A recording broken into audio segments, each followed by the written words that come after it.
Wemby's status, the extent of the injury? I have not been able to talk to the medical staff yet, but, I think I saw what everybody else saw. And, there's a visual there, but obviously he finished the game on the bench with his teammates, so I think that made me feel good. I have no idea what to say, but it was good to see him walk back out and be able to finish the game on the bench with his teammates. Left knee or? I'm not sure. Okay, thank you. Coach, we talked a lot about sticking to the process in the last couple days. How proud of you guys of what they did in the second half to complete this comeback? I thought we were not very good for a lot of stretches in the first half, and the competitive response and the energy that we were putting as the game went on into the right areas, we felt it. And I think that team is very physical and competitive, and if you don't match that along with sharp execution, they can systematically wear you down at times, especially Brunson and Towns and how they play. And I was just extremely proud of guys that stepped up tonight, and especially that group in the fourth quarter, that we need people to have days, and not every day is everyone's day. And when it's your day, you need to step up and pick your teammate up, and when it's not your day, you got to still figure out how can you participate in pushing in the right direction with everybody else to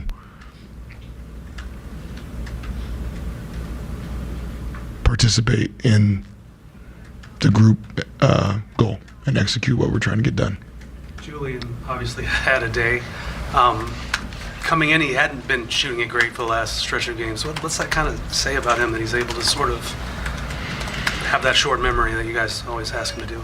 Yeah, he's been phenomenal in the sense of his rebounding has been excellent.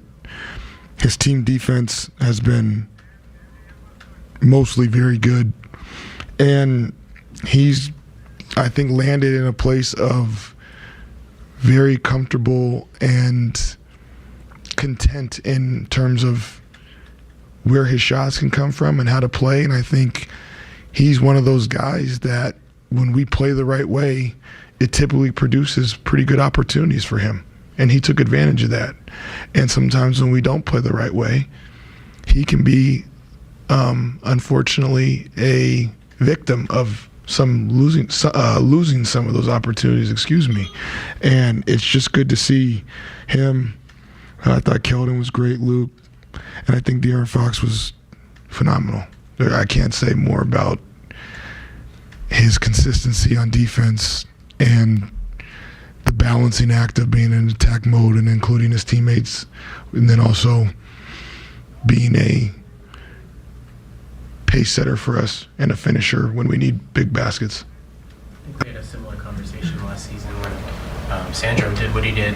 You know a guy like Julian can shoot the ball, but is any part of you ever surprised that he does it just to this extent?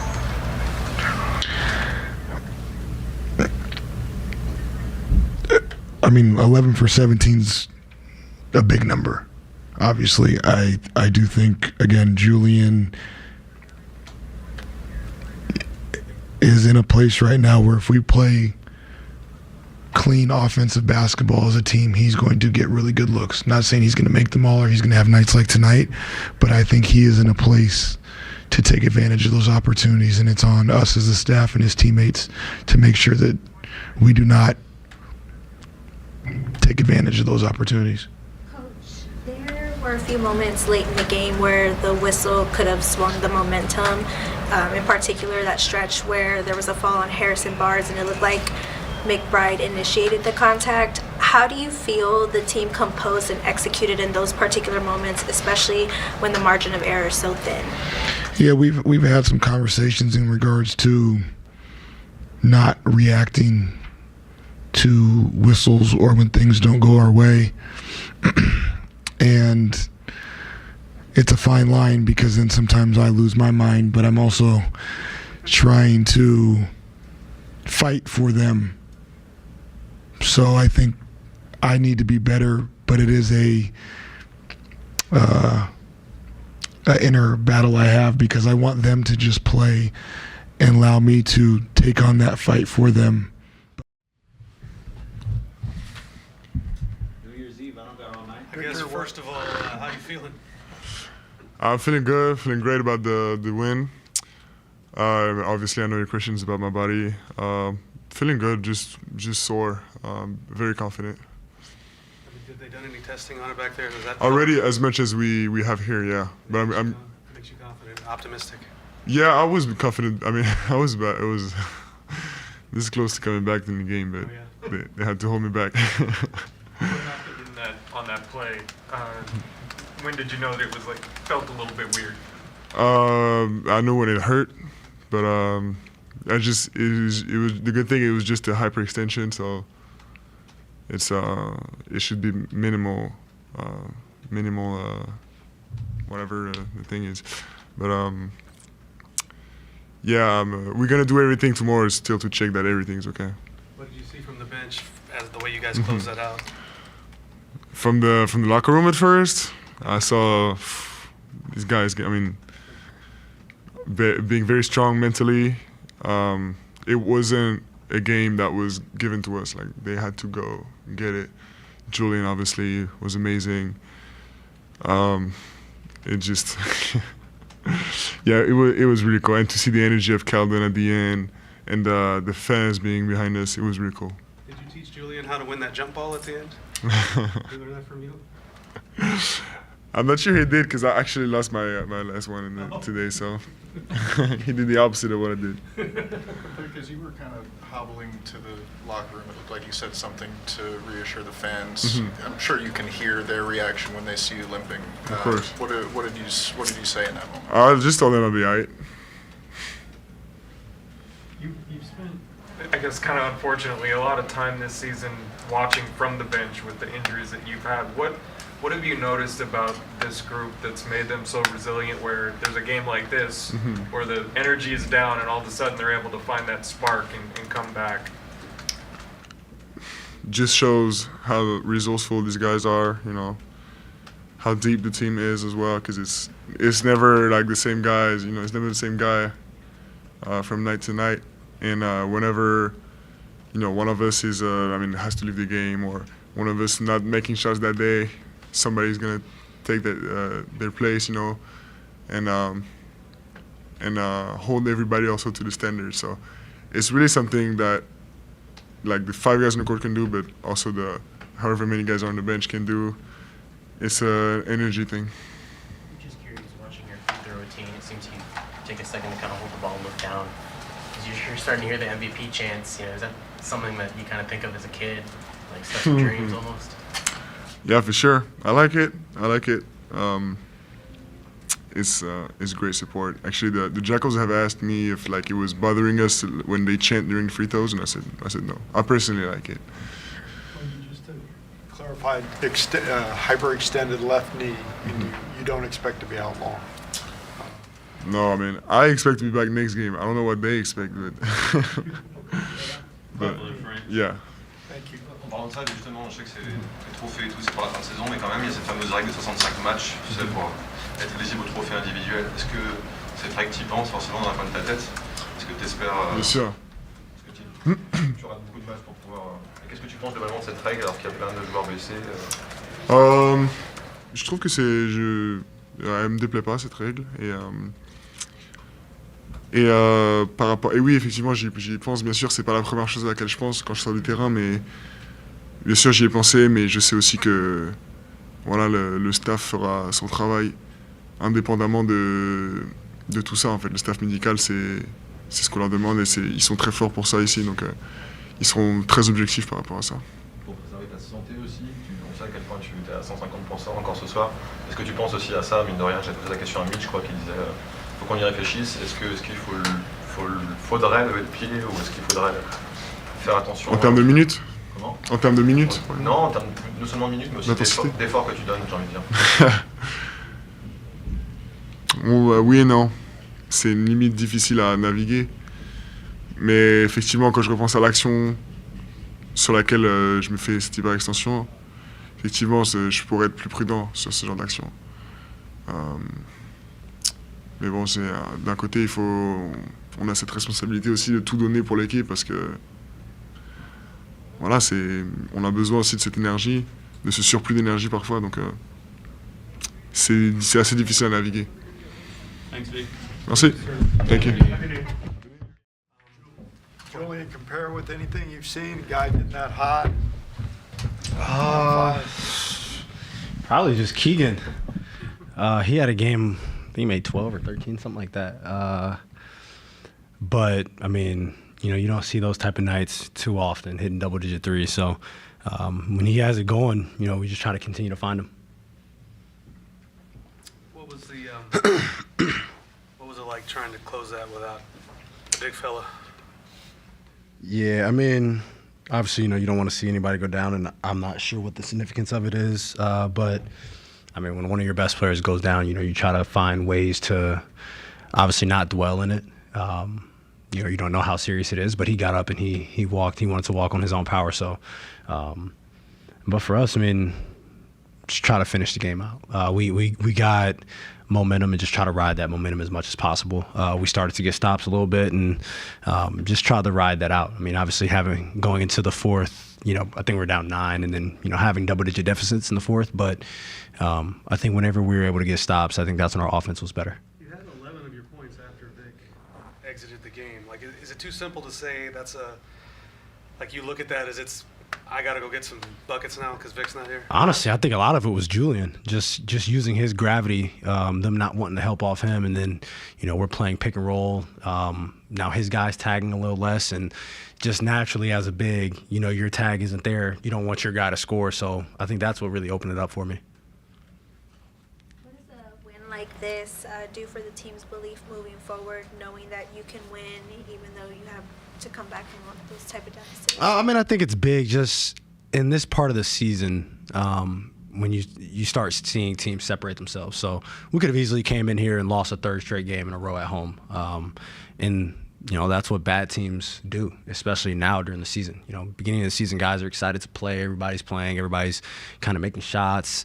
But this month and a half stretch right before All-Star break is when you see the bad teams or tanking teams start to bottom out and the best teams in the league start to create separation. So you don't want to go through these types of stretches and you could lose a game here or there, and then you looking back in the season and you're not or you could have been a play-in team and you're not in the play-in, or you could have avoided the play-in and now you're sitting in the play-in because of stretches like this.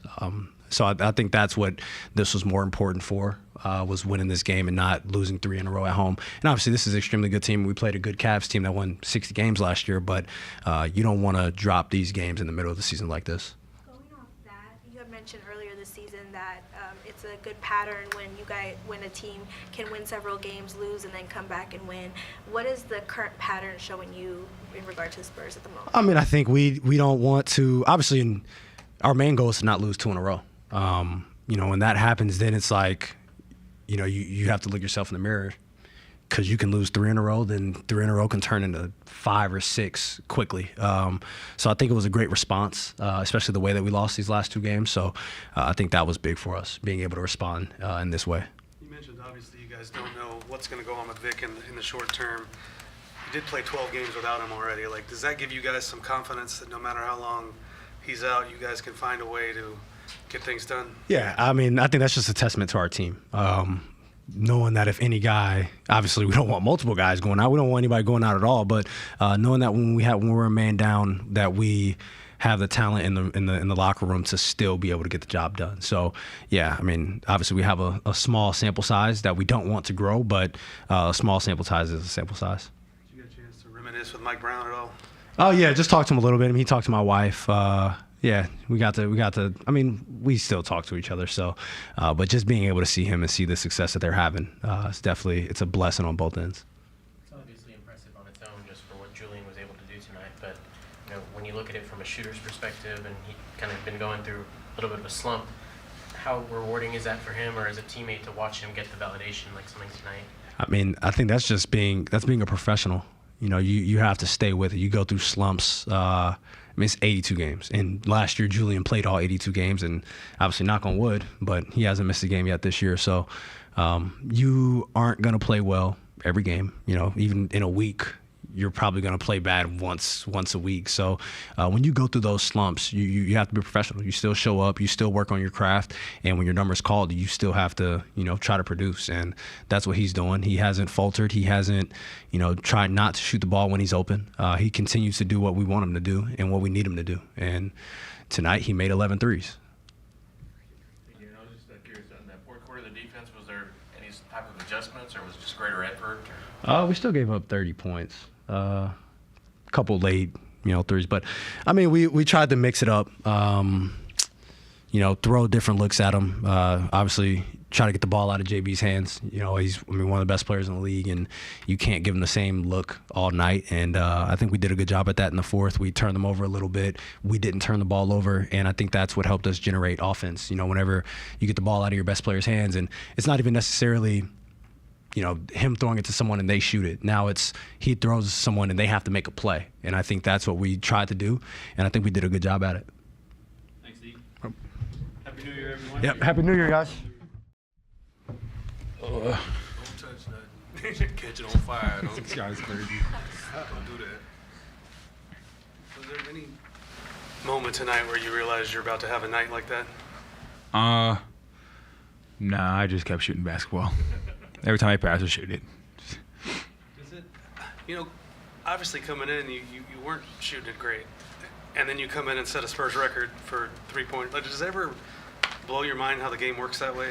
Basketball gods. That's what Coach Pop always said. This is how it comes back to you. But, yeah, I mean, coming in the game, I just told myself, just chill. Shoot the ball. If you get it, shoot it. If you don't, play defense. Figure it out. A couple of years ago when you got to San Antonio, someone would have told you you'd put up 17 three-pointers in a game. Would you? No, sir. No. No, sir. No, sir. What did it say tonight when Vic goes down? You guys are down double digits. It's kind of not looking great. How were y'all able to sort of fall back on that familiarity with one another and find that spark again? Yeah, I mean, I think we've been there before when it comes to obviously a guy going down and us, you know, someone having to step up and figure things out. I think for us today, I think it was just one of those things where you know, we obviously we dropped 2 at home, Utah and who we played last? Cleveland, right? Short memory. But we want to protect the home court, and that's always our goal. And I just feel like tonight, obviously, Vic goes down. He was having a hell of a game. And for us, it's just, you know, bring energy now. Like, let's see if we could muck the game up with, you know, rebounds, playing hard, physicality. Obviously, the rest were letting us play a little bit. So whenever they're doing that, it kind of works in our favor because now we could just, you know, dig at your guys and get into them. So that was kind of the whole mindset behind it, was just play hard. They'll play harder. Speaking of Victor, how did he look in the locker room? I mean, he was fine. He was in good spirits, just chilling, laughing, walking around. We'll see how that goes. When you got here on whatever it was, Valentine's Day, however many years ago, could you February 16th. Could you have ever imagined you'd be in the record books in this franchise for 3-pointers in a game or anything? Nah, honestly and truly, you know, I just coming here from Philly. I had no clue what was gonna happen. It was kind of just a long shot, long way from home. Let's see if you can make this work. I'm still here, so just trying to make it work. I imagine this is probably like one of the high points of your career. Oh, for sure. What would be like the low point that you had to fight through? Low point. I think my first year after I got here, so my first year on my actual contract, I think just going, you know, figuring out how to play in the NBA, that was pretty tough. I mean, I think I started a bunch of that year, which was tougher. But just going through that and figuring it out, I think that was the hardest part. But I mean, I feel like the best part about, you know, being here is that everybody kind of pulls you through.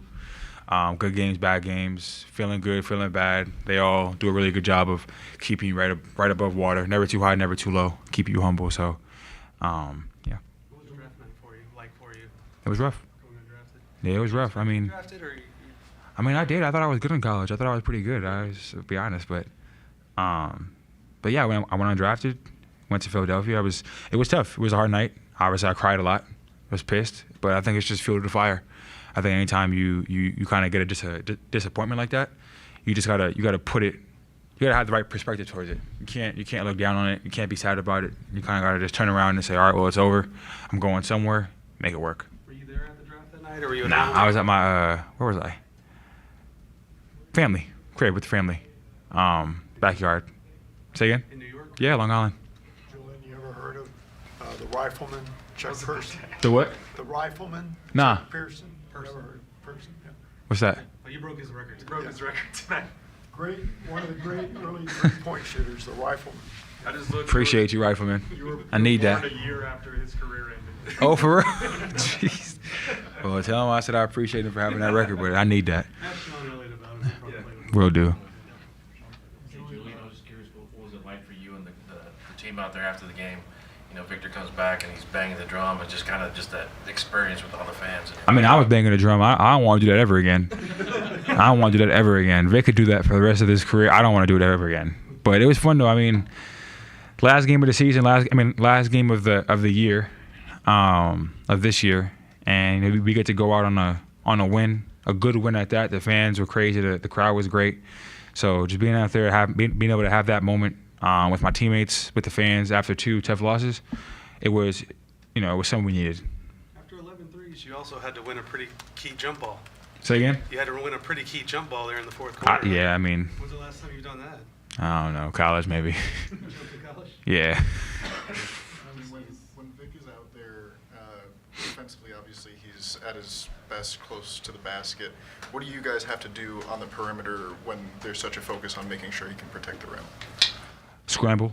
I mean, we already know where he wants to be and where we want him. So I think we do a good job of talking him back to his spot. He does a good job of talking us back to guys when he has to go protect the basket. But it's a lot of a scramble, effort, physicality, and effort to slow them down and kind of lead them to the basket with him standing down there. Julian, so you go from family's house, undrafted in New York, and now you're here at this big moment. What does this milestone mean to you personally, knowing how much you had to prove at this level? I mean, it means a lot to me. Obviously, I get to experience something like this. A lot of guys don't get to do this in the NBA, so I mean, I hold it close to my heart. But on to the next. Can't get too high, can't get too low. I mean, I try to tell myself that often. So I'll enjoy it for the night, for sure. And it's New Year's, so I'll definitely enjoy it for the night. And then tomorrow it's on to the next. We go to Indiana and we'll figure it out again. Obviously, you guys have cycled through playing without Vic and Darren and Dylan. It seems like you've been the go-to guy to fill in the starting lineup. Is there any part of you that gets excited when you know you get a chance to start? I don't want to say excited, but I mean, I want to be that guy for this team. I want to be a guy that they can rely on to fix any problem they have. That's my goal, and I want to do that. And I feel like when I get to start, when guys go out, it's kind of a pat on my back saying you're doing the right thing. So I don't want to say it's an exciting thing. I just think it's a thing of, me not letting my teammates down, me not letting my coaches down, being able to step up and do that, and they trust me. And Coach also mentioned that you kind of found a sense of familiarity, comfort in your role. How does that help you? Obviously, as a shooter, having to have the short-term memory, but when you have stretches where you're not shooting it as well, having the comfort that you can kind of fall back on, how does that help you? I mean, as a shooter, going through a tough stretch is tough. I mean, it's hard, but I get to turn around and say, well, you know what? Tomorrow's a new day. I know what I have to do tomorrow. I'm gonna go out there and do the same thing and play the same amount of time and figure it out tomorrow. So it's a good thing when you know that you have another chance to do it and that your teammates and coaches trust you. That's the biggest part. When they when they trust you, that's what makes you feel comfortable in that role. So shout out to them, the guys. Bye, guys. Happy New Year, guys.